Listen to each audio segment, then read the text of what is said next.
আসসালামু আলাইকুম, কেমন আছেন আপনারা সবাই? আলহামদুলিল্লাহ, আমিও ভালো আছি। Welcome back to my channel রোমানাস cooking and village life.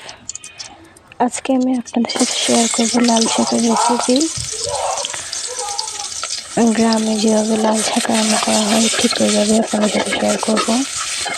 প্রথমে আমি একটা কড়াইতে তেল গরম করে নিয়েছি। ওইখানে আমি কিছু রসুন কুচি, পেঁয়াজ কুচি দিয়ে ভালোভাবে ভেজে নেব।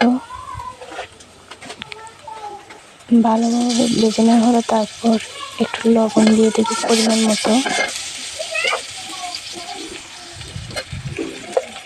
তারপর দিয়ে দিচ্ছি এখানে আমি গুঁড়ো মরিচ।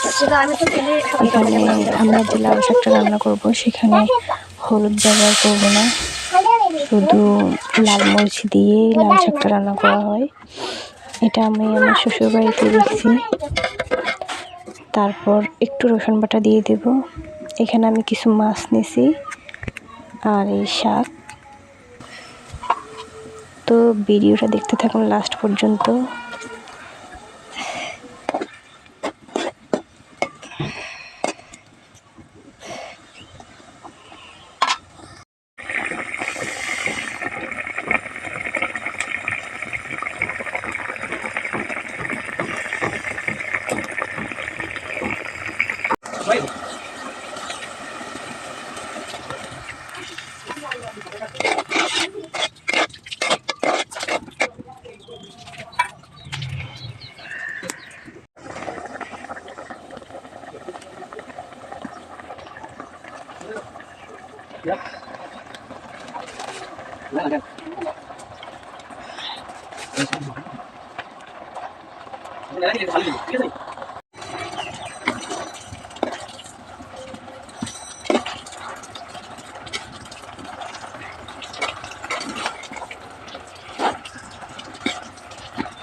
এই আমার লাল শাকের তরকারিটা রান্না হয়ে গেছে।